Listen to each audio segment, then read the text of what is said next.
आप भी धर्मेंद्र निर्मल या वंशिधर चौधरी अनिल यादव का गाना सुनना चाहते तो चैनल पर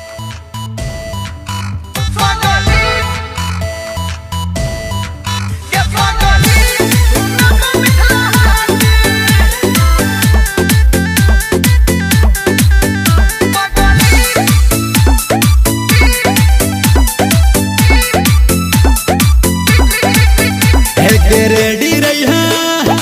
अब छियो गाड़ी से लजबोगे तोरा दुआरी से डाले हो रेडी रही है अब छियो गाड़ी से लजबोगे तोरा दुआरी से हम चौमिन खिएबो संगे चाट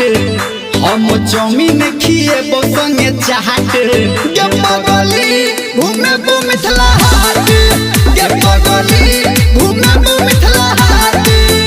हमर मानी ले तू एक बेर बात हमर मानी ले तू एक बेर बात के पगली घूमेबो मिथिला हाट के पगली घूमेबो मिथिला हाट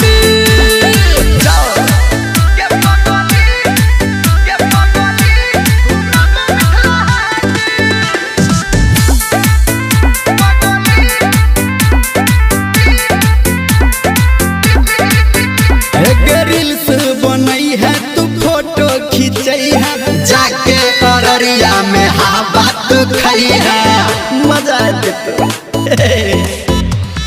रील्स बनई है तू फोटो खींचई है जाके अररिया में हवा तो खई है कोनो सखी के तू धली है लाहट कोनो सखी के तू धली है लाहट ये पगली घूमेबो मिथिला हाट ये पगली घूमेबो मिथिला हाट ये पगली घूमेबो मिथिला हाट मां गायत्री रिकॉर्डिंग स्टूडियो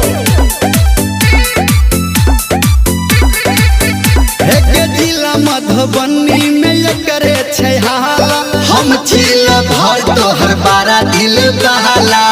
तब न लजबो एक पूरा मधुबनी में एकरे छै हाला हम छिल भर तोहर बारा दिल बहाला धर्मेंद्र संजय कर तो मुलाकात धर्मेंद्र संजय कर तो मुलाकात ये पगली घूमेबो मिथिला हाट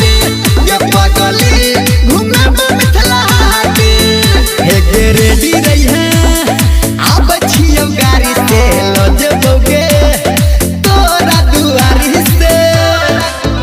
हम चौमिन खिएबो संगे चाट हम चौमिन खिएबो संगे चाट ये पगली घूमेबो मिथिला हाट।